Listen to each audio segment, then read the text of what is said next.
Víctor Hugo Flores es psicólogo, integrante de la Sociedad Mexicana de Psicología, así como de la Asociación Mexicana de Psicología Jurídica. Es diplomado en Psicología Criminológica en el IPSICUS. Es gestor cultural, ha obtenido premios en certámenes literarios y es autor de obras publicadas, así como conferencista en historia.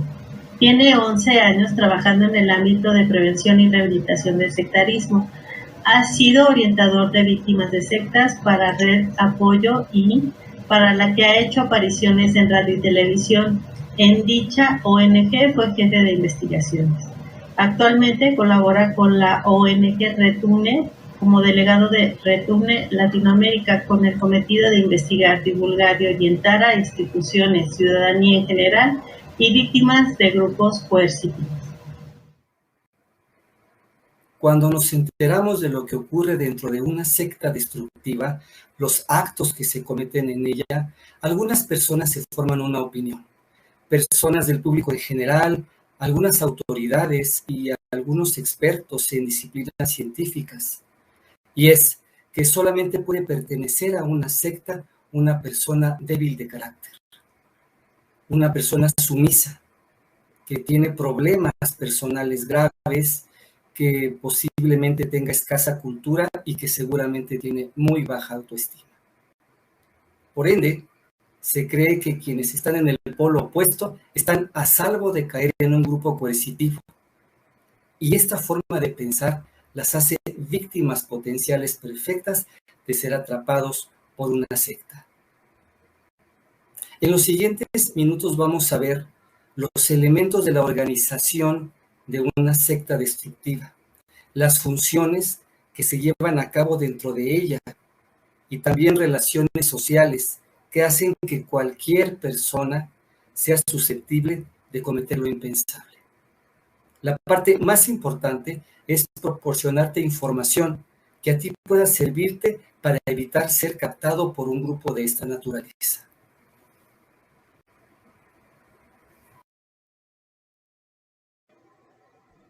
Vamos a empezar por la estructura piramidal. La estructura piramidal es la forma de organizarse de una secta destructiva. Todas ellas van a tener este tipo de organización. Una secta destructiva o grupo coercitivo posee una estructura, posee una forma de ensamblarse, una forma de operar. Generalmente sabemos que es una pirámide y yo aquí estoy estratificando un poco más la composición de esa pirámide. No solamente es el líder y el grupo de los adeptos, dentro existen jerarquías. El fundador va a ser el líder primario o principal. Existen líderes secundarios u operativos, es decir, que tienen capacidad de mando. Ellos son los más cercanos al líder primario y se van a considerar ungidos o que comparten el carisma del líder principal. También se van a encontrar los líderes de pirámide interna, que son estructuras también piramidales que conforman la mayor. Están los aspirantes a las pirámides internas, que a veces son secretas dentro de la secta también. Estarán los líderes accidentales, que son los modelos de conducta, no tienen una responsabilidad necesariamente. Son adeptos como otros, pero son reconocidos como modelos de conducta y la mayoría son los adeptos, que no tienen cargo, pero tienen la mayor carga del trabajo. Ahora bien, existen un tipo de integrantes importantes. Generalmente cuando se entra a una pirámide sectaria es posible recorrer el camino hasta líderes operativos. Pero existen algunos que no recorren eso. ¿Por qué? Porque son invitados a participar en función de la posición que ellos ocupan. Es ahí cuando vemos, por ejemplo, a políticos o actores, actrices que forman parte de una secta. Ellos no tuvieron que recorrer ningún camino porque se les encumbra, dado que su posición va a ser la que va a dar legitimidad social a la secta, una cara aceptable, una cara amable, son caballos de Troya porque ellos también van a captar a su vez a otras personas. La posición que van a ocupar son la de líderes. Todos los externos van a ser captados por los adeptos, que son la mayoría. No tendrán cargo y son los que llevan el mayor peso. En medicina existe el concepto de patient journey, que es la travesía o el viaje del paciente a través de los niveles de atención médica de un estado. Yo lo adapto como una trayectoria del adepto en la estructura sectaria, porque hay diferentes pasos y diferentes momentos y cada uno de ellos tiene una característica especial. Se encuentra entonces el interesado, el que está buscando algo que le llama la atención, que considera importante para su desarrollo, y va a entrar en contacto a través de la publicidad. Internet, publicidad de mano, cada vez menos frecuente, sobre todo la que está en las redes, y va a tener la primera exposición a la doctrina, pero en forma muy disimulada, disfrazada. Va a estar, después de ser interesado, se puede volver un asistente frecuente, que esté yendo a actividades, campamentos, salidas, conferencias, actividades grupales, foros de debate de cine, por ejemplo, pero también otro tipo de actividades según el tipo de secta. El asistente frecuente tiene una mayor exposición a la doctrina, que es el conjunto de ideas y de convicciones que articulan a una secta, y también va a empezar en razón de su presencia frecuente, a estar más expuesto al mecanismo de la persuasión coercitiva. Si continúa en esta trayectoria, se va a volver un integrante formal, donde entonces se diferencia porque él ya aceptó el papel y la autoridad. Se va a ver más expuesto al aislamiento con respecto al exterior y más expuesto a los mecanismos de la persuasión coercitiva y los otros elementos que se han identificado. Pero eso es algo importante, porque aquí es donde va a venir el cambio. No se va a ser integrante formal todo el tiempo, porque conforme pertenece a la secta y es afectado por ella, va a tener lo que yo llamo un switch, que es este cambio de integrante a adepto. ¿Qué es un adepto? Es alguien que ya asimiló las ideas de la secta, cuya forma de pensar y su conducta se han modificado, y donde está completamente sujeto a la autoridad y a los compromisos. Cuando viene el cambio de personalidad, cuando ya no es quien era antes, es cuando planteo que ocurre esto que llamo el switch, y entonces se vuelve otra persona, se vuelve parte de la masa de la secta, sin identidad personal. Aquí es cuando van a surgir los líderes accidentales, con lo cual me refiero a los que pueden o no tener cargo, no lo tienen generalmente, pero que se consideran modelos de conducta, modelos de compromiso. Entonces ellos van a ser imágenes de referencia dentro de la secta. En este camino puede no serse líder accidental, pero se puede llegar a ser líder operativo secundario, que es el que tiene mando sobre el grupo de los adeptos, todos los cuales van a estar sometidos a la figura principal, el líder, la lideresa, y esta posición es inalcanzable para todos. El líder principal va a dejar de serlo generalmente a razón de su fallecimiento, y él ya habrá nombrado a un líder secundario como su sucesor. También puede pasar que la secta se escinda, se divida, porque alguno de los líderes operativos o secundarios quiere hacer su propio negocio.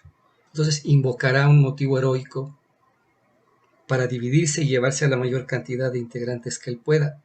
Solamente así uno de ellos se va a convertir a su vez en líder principal. Esta pirámide la estoy colocando porque entre el adepto y todo lo que sigue va a aparecer una estructura interna, que es una pirámide interna, donde van a estar los que se consideran más comprometidos, los que van a llevar a cabo los actos más graves. Si hacemos una división, yo puedo decir que del 100%, esta es la división que hay. en la jerarquía, donde la mayor parte van a estar los adeptos y los líderes sin cargo. Todos los demás se va estrechando hasta llegar a la cumbre, porque en una secta la pirámide significa la distribución del poder. Un grupo coercitivo no es una horda que marcha destruyendo todo a su paso.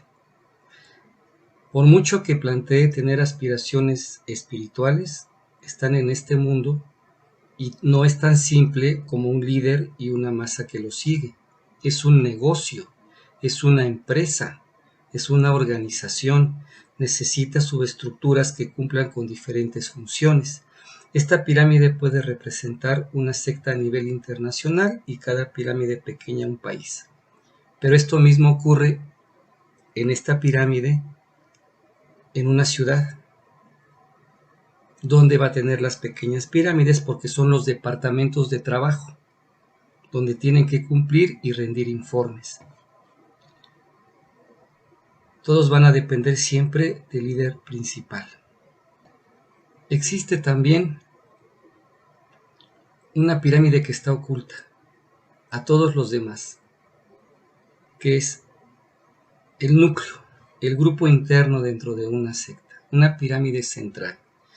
Va a recibir un nombre diferente según en cada organización, una élite, un núcleo duro, un grupo de apóstoles, una línea interna, en las de corte esotérico, que es una organización que puede tener sencillamente alguien que las dirija y un grupo de subordinados, o puede ser compleja, que tenga grados. Esta pirámide central es una subestructura especial que va a llevar a cabo, va a ejecutar las órdenes más importantes. Puede estar ritualizado o no. ¿Qué quiere decir esto? Que puede sencillamente existir como un grupo estructurado al cual se ingresa sencillamente, o también puede ser consagrado, tener ceremonias, insignias, uso de códigos internos. Se accede a ella por medio de una transfiguración. Dependiendo del grupo van a ser apóstoles o discípulos, ministradores, terapeutas. Los vendedores de más éxito se consideran los que tienen el mayor compromiso, los más evolucionados, y este es el núcleo de la identidad. Son los modelos principales. Se encuentra articulada entonces como la pirámide externa, la que conocemos, subdividida en pequeñas pirámides, que van a cumplir la misión de una empresa. Necesitan vendedores, entonces el proselitismo es la acción principal, y deben cumplir con criterios de productividad, rendir informes, etc. La pirámide central o la pirámide interna son, como hemos dicho, los que se consideran los más desarrollados y se ingresa a través de filtros, porque se les exige más y se les somete más. Aunque se les llame una élite, son los más explotados. Tienen que pasar pruebas o pagar más dinero generalmente y pasar mortificaciones, que son identificadas como fases de desarrollo. Van a reforzar los valores del grupo coercitivo y van a reforzar el cambio primario de personalidad, lo que mencionaba como el switch. Van a ejercer un papel social muy importante, que es el de permitir el aprendizaje vicario. Este es un concepto de la psicología social que se refiere al aprendizaje por la observación. Todos en nuestra vida aprendemos en forma vicaria también, por observar, y en una secta va a ser muy importante este tipo de aprendizaje. Vamos a encontrar que la violencia es la experiencia principal de una secta, a través del papel de los líderes y de la doctrina, pero va a devenir en un daño, va a tener como consecuencia un daño a varios niveles: económico, de salud, psicológico. Y aparece la imagen de la víctima. Un adepto en todo momento es una víctima, aunque también hay que saber diferenciar que dentro de una secta hay víctimas y hay victimarios. La víctima es el adepto que nosotros conocemos generalmente. Entra aquí entonces el concepto de la victimología. La victimología es el estudio de los elementos que hacen que una persona se convierta en víctima. Por lo general, lo que se consideraba en la criminología era tomar al delincuente como el elemento único. En fechas recientes se ha tomado a la persona y aparece el concepto de la participación de la víctima en su condición de ser dañado, solo que hay que ser muy cuidadoso, porque cuando hablamos de la participación, por ejemplo, de una persona en convertirse en adepto, esto no significa que la vamos a hacer culpable. Van a haber algunos factores que van a incidir, que van a formar parte de este proceso. Los factores victimológicos, biológicos, va a ser muy importantemente la edad. También muy importante en ser género femenino. Podemos observar que la mayor parte de las personas que denuncian son mujeres, porque en ellas ocurre la principal carga del abuso de la mayoría de los grupos coercitivos. Y los adultos mayores van a ser los menos elegidos. ¿Por qué? Porque son los que pueden aportar menos dinero. También van a haber factores psicológicos en la víctima. Es el deseo de hacer el bien, el deseo de mejorar como persona, sí, de superar una crisis o transición. Esta situación de estar en un estado de debilidad y de querer superarlo lleva a muchas cosas, a terapia. Y si encontramos un grupo que te ofrece eso, muchas personas van a ir ahí. El interés en lo original ocupa un lugar destacado. Pareciera que no, pero en las sectas hay muchos psicólogos que son atraídos por esta idea de que el original debe ser importante, porque se considera como innovador. Hay algunos elementos negativos que también están dentro de la víctima, que es haber tomado rápidamente la decisión de participar solamente llevados por lo que ven, sin haber investigado qué era este grupo. Y también un error de autoimagen, creer que por tener una serie de elementos positivos es imposible que ellos caigan porque son muy inteligentes. También están lo que podemos identificar como factores sociológicos, que es la naturaleza de la secta. Llegamos a pensar que un grupo coercitivo generalmente es de tipo religioso, pero no es así. Existen de diferentes clases. Y así entramos con todo lo que estamos viendo, con toda esta trayectoria del adepto, que nos vamos a ver en el caso de que la identidad de la persona va a cambiar, pero también su identidad como parte de un grupo, dentro de una educación donde rige la violencia y que está enfocada hacia la violencia. El elemento fundamental de una organización es el poder. En una secta el poder está enfocado al abuso y al aprovechamiento, pero esta lógica va a determinar la forma en la cual las personas se van a relacionar entre ellas y cuál va a ser el ambiente de esta forma de tratarse. Va a marcar cómo se van a relacionar, por eso hay víctimas y hay victimarios. Y todo es una lucha por el poder y dentro del poder. Yo podría nombrar que hay una tríada de la violencia sectaria, que está determinada por los elementos principales. Algunos autores mencionan que el factor más importante de un grupo coercitivo es el líder, y evidentemente es un elemento crucial. Yo propondría que el factor principal es la estructura, que sería el factor ambiental, el cual está sustentado en la doctrina como factor psicológico, porque generalmente la doctrina es un sesgo de una creencia, filosofía o técnica que están consideradas como benéfico por la mayoría, pero que se sesga, se tuerce, se deriva hacia apoyar el beneficio del líder principal y del grupo coercitivo. Colocaría al líder como el factor sociológico, pero no el principal. ¿Por qué? Porque el líder carismático tiene poder en cuanto a su personalidad o en cuanto a su historia, y él puede generar los otros dos elementos. Pero si el líder no es carismático, incluso si el líder es torpe o es detestado por una gran parte del grupo, él va a ser legitimado y su poder se va a apoyar en la estructura, en lo que ya preexiste como la base del poder.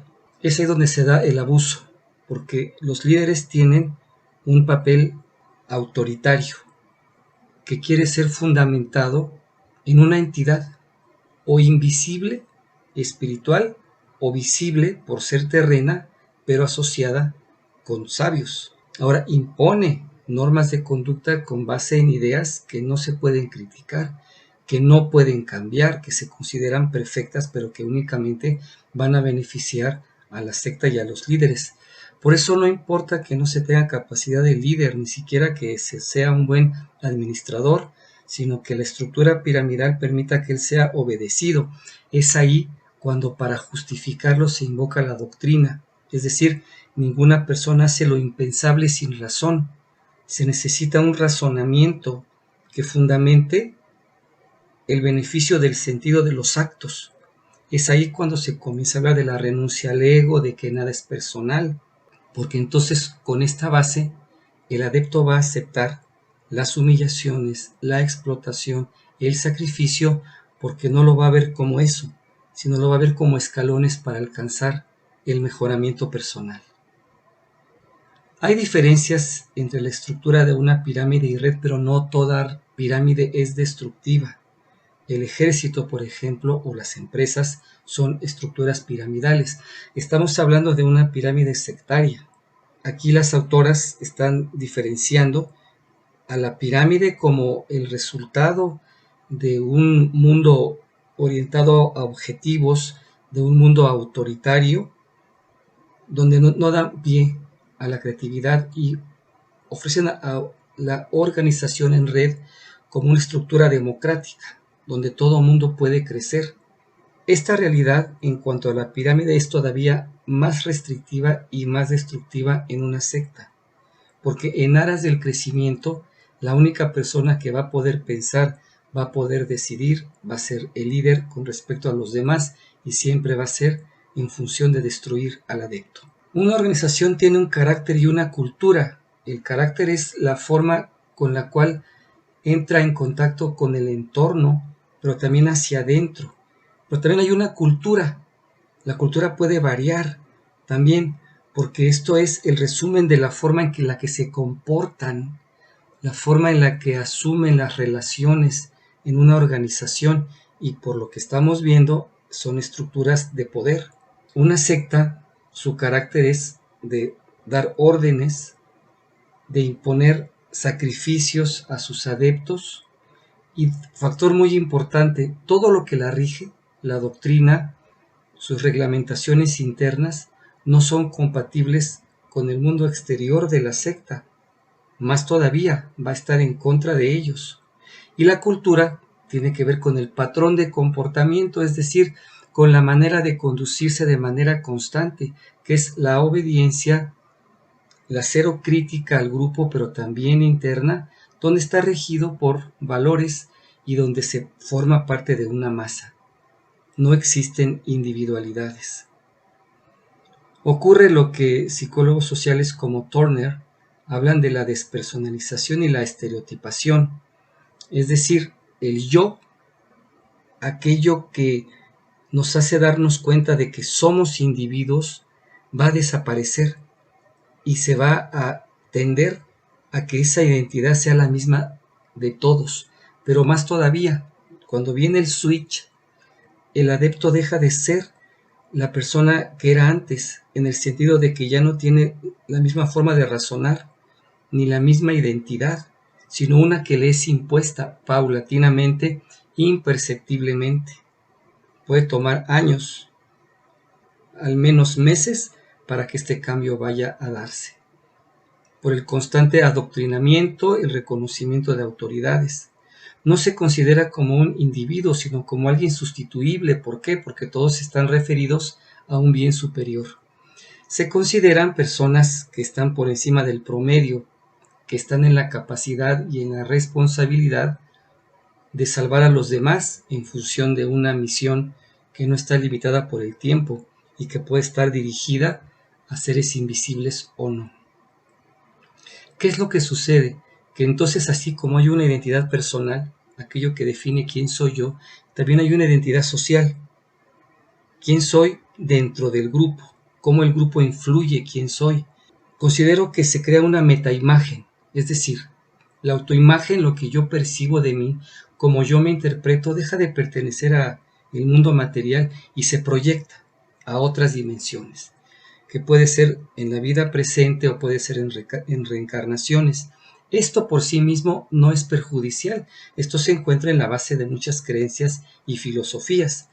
Lo que sucede, lo que lo diferencia es que esa metaimagen se basa en estar aparte del mundo por considerarse superior a él, y por lo tanto la ley y los compromisos sociales no aplican a los adeptos, que se consideran incluso superiores como grupo a la constitución de un país, a las autoridades, y van a cumplir para alcanzar sus fines. Una secta tendrá un local del cual puede pagar la renta, la luz, el agua, sí, porque le conviene. Y aquí es donde empieza la antisocialidad. Por todo lo que acabamos de ver, por toda esa trayectoria del adepto, vamos a finalizar en la conducta antisocial, en la conducta que considera que las leyes y la normatividad no son importantes. ¿Por qué? Porque pertenecen a un mundo absurdo, a un mundo en decadencia, a un mundo que no tiene una base ética importante. El efecto real de todo lo que estamos viendo es que la lógica, no el absurdo, la lógica es lo que va a hacer que con base en todas estas interpretaciones se justifique la manipulación y el daño, que el adepto va a interpretar como virtudes para lograr un desarrollo. Y esta afectación va a ser a todos los niveles, a nivel económico, familiar, social, intelectual. ¿Qué podemos empezar a configurar? Que esta trayectoria del adepto es un proceso de adaptación a la sociedad de la secta que va a resultar en una modificación cognitiva, es decir, del razonamiento, de la forma de pensar y de la conducta, la forma de comportarse en el día a día. Es una transformación basada en tomar la pérdida de los valores y el tomar como valores a la doctrina, identificar esto con algo positivo como superarse. Por ende, los disidentes, los que se alejan, los que sencillamente dejan de ir, tienen que ser etiquetados para poder diferenciar el mundo bueno del mundo malo. Entonces no es que se vayan porque busquen una vida mejor o una diferencia, no. Se ven como un enemigo, personas débiles que son traidoras, que fueron incapaces, que prefirieron irse de vacaciones que ayudar al mundo. Y algo muy importante, no todos los que pertenecen a una secta son víctimas, pero las víctimas no son cómplices.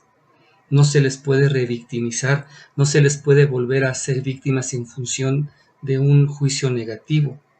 Los culpables van a ser los líderes, porque ahí van a entrar en aparición los psicópatas, pero también las personas que se dan clara cuenta de lo que sucede y lo aceptan porque obtienen ventajas para ellos en diferentes niveles. Aquí es donde los estudiosos y quienes tratan estas situaciones que son complicadas, que no son tan simples como pensar que no tienen autoestima o que son débiles, no. Hay que saber diferenciar quiénes son víctimas y quiénes son victimarios dentro de una secta, porque también pueden haber líderes secundarios o accidentales que no sean victimarios. Es así como llegamos al elemento de la desconexión moral. Es el psicólogo Bandura.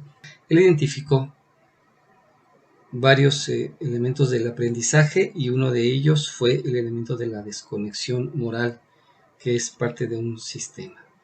Estos son algunos conceptos. Dentro de la criminología no hay un consenso, es decir, no todos coinciden en la definición de estos temas. La desconexión moral, explica Bandura, es un tipo de conducta antisocial. Lo que está explicando aquí es que los seres humanos nos regulamos, es decir, nosotros mismos controlamos nuestra conducta moral. Por moral no nos estamos refiriendo a lo que es bueno, el bien y el mal son conductas morales. Pero nosotros nos regulamos, nosotros nos medimos y entonces vamos a preferir los comportamientos positivos, pero también vamos a evitar los comportamientos negativos. La desconexión moral es este sistema de razonamiento que va a permitir que yo me aleje de esta regulación, que yo me aleje de considerar qué es bueno y qué es malo, donde yo ya no tenga freno para hacer las cosas, que es donde ocurren los acontecimientos tan impresionantes que pueden ocurrir en un grupo coercitivo, o al menos los que ocurren en su día a día. La doctrina generalmente va a tender a hacer una diferenciación entre lo real y lo irreal. Lo real es lo que ocurre dentro del grupo, lo irreal es el mundo que está afuera.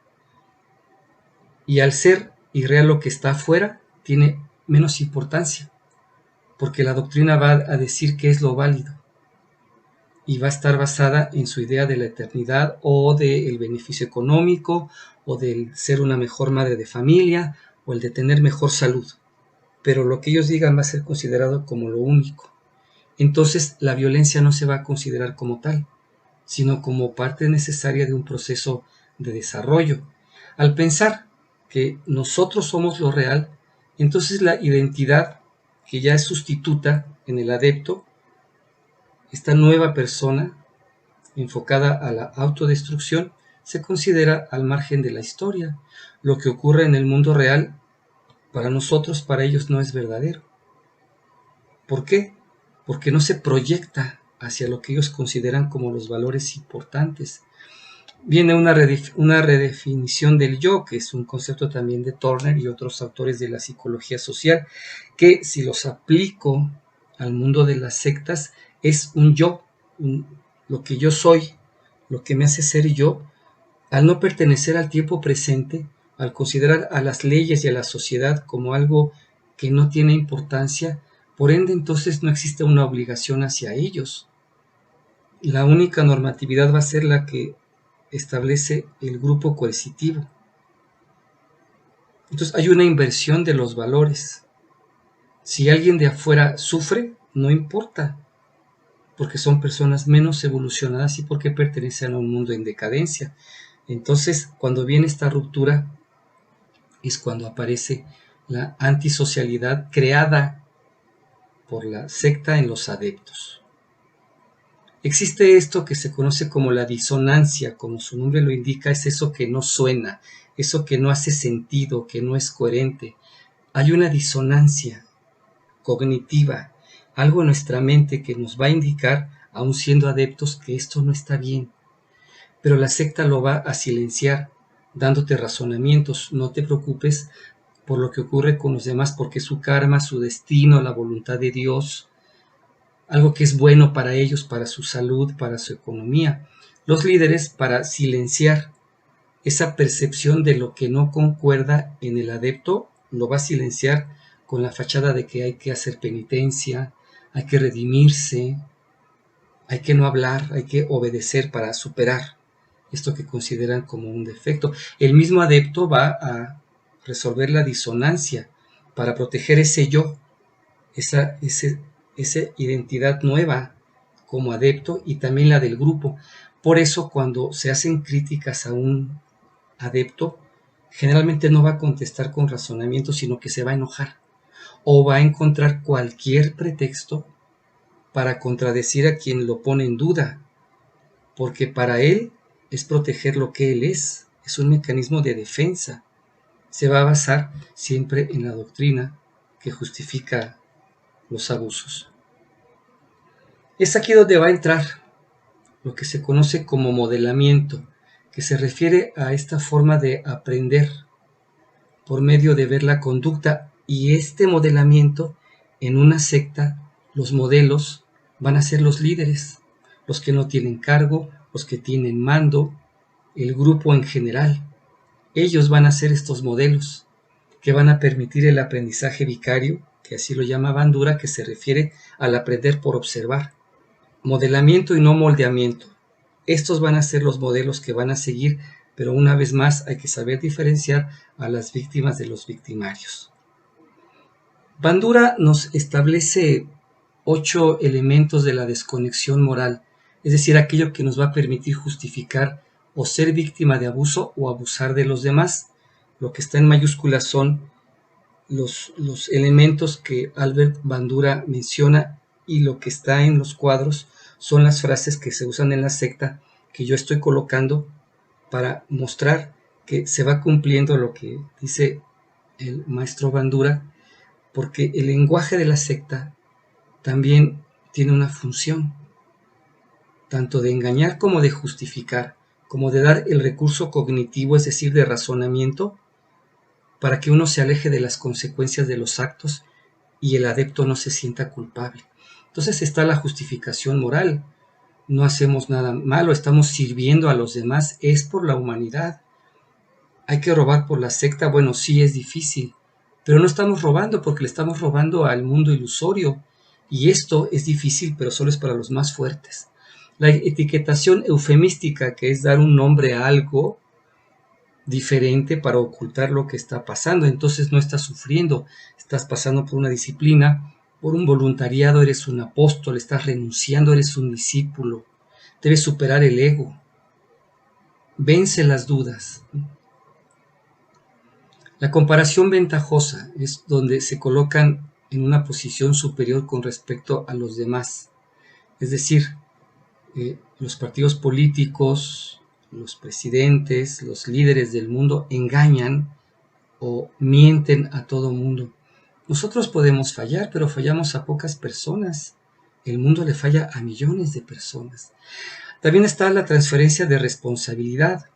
Cuando ocurren los crímenes, los actos deleznables, tienden a decir que ellos no fueron, sino que se lo ordenaron. No es personal, Dios lo quiere. A mí me lo ordenaron porque los sabios saben más que yo. No, no pienses. Ellos son los importantes y lleva la difusión de la responsabilidad. ¿Quién es el culpable? Dentro del grupo coercitivo no lo va a ver porque al no haber identidad personal, se considera que el grupo es uno. Entonces no están haciendo el mal, sino vienen a restablecer el orden. La distorsión de las consecuencias, es decir, minimizar lo que está sucediendo. Nosotros no le estamos robando, no estamos destruyendo, estamos tomando. A los que tienen mucho no les va a importar. También la culpabilización de la víctima dentro de la secta. Cuando alguien sufre un abuso se le dice, y si protesta se le dice que no es digno, que es egoísta, que no tiene la capacidad, que no está preparado, entonces por ende debe superar. ¿Quieres ir a ver a tus papás? Bueno, pues vete a verlos.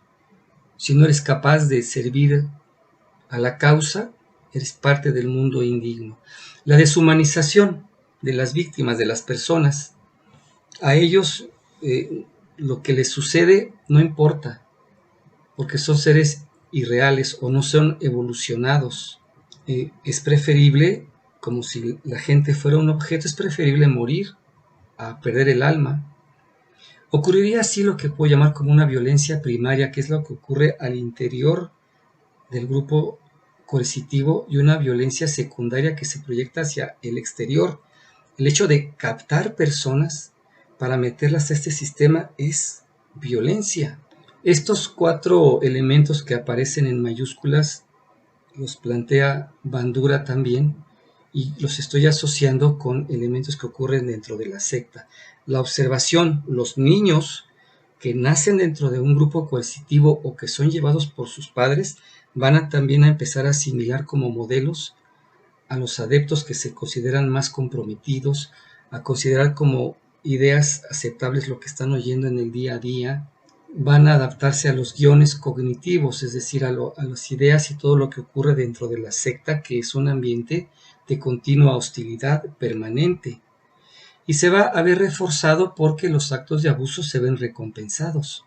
La parte más importante que se menciona en este sistema es la motivación, que dentro de la secta es: voy a aceptar vender mi casa, vender cosas con tal de pertenecer al grupo porque esto me va a beneficiar, voy a conseguir dinero o voy a conseguir la salud o voy a ser más sabio. Y también ver que las víctimas de violencia en la secta no responden, también motiva a algunos a decir, bueno, esto se puede hacer porque no hay consecuencias. Por eso en un grupo coercitivo las humillaciones son públicas, porque no solamente es para el que está recibiendo la violencia, sino para los que lo están viendo, porque entonces comienzan a aprender que hay actitudes que no deben tener, que deben evitar para no sufrir el castigo. Nos encontramos así que las características de la pirámide de una secta destructiva facilita y favorece el cambio de valores, la adopción de una identidad sustituta, la educación en la violencia, la separación con respecto a las consecuencias de los actos, la asimilación de compromisos que van a conducir a la desconexión moral. Y entonces nos vamos a encontrar que las sectas son centros de entrenamiento en el crimen, porque es un sistema destructivo que favorece los razonamientos que justifican el distanciamiento con respecto a las constituciones y a las autoridades de un país, considerándose que los códigos internos y sus autoridades son las más importantes, haciendo que se introyecte, es decir, que se lleve al interior esta creencia de que ética y moral no aplican al grupo. Lo bueno entonces va a ser aquello que favorezca al grupo, aun si aquello que favorezca al grupo pasa por encima de la integridad de los adeptos. Los diferentes elementos que existen entonces se van a concatenar. Va a ocurrir entonces que son lugares de entrenamiento por el cambio de conducta, el cambio de valores, la nueva personalidad, el distanciamiento con respecto al entorno en el que se vive, la sensación de que está justificado. Esto va a hacer que las conductas criminales aparezcan en quienes ya están predispuestos o que son orillados a ello por parte de la presión de los factores que acabamos de ver. ¿Qué hay de positivo? Que la secta no es invencible. La secta no siempre va a poder silenciar la disonancia, la sensación de contradicción. El adepto no siempre lo va a silenciar dentro de sí, no lo va a autorregular dentro de sí. El sistema no lo puede conseguir en todos los casos. Aún si los líderes del grupo estudiaran estos fenómenos, no van a conseguir ocultar lo que son, porque en su misma esencia existe una contradicción. Hay una discrepancia esencial entre lo que un grupo coercitivo dice y hace. Lo que menciona como sus creencias, su filosofía y sus técnicas no van a coincidir al final con lo que están haciendo. Eso les es inherente, les es propio, les es esencial.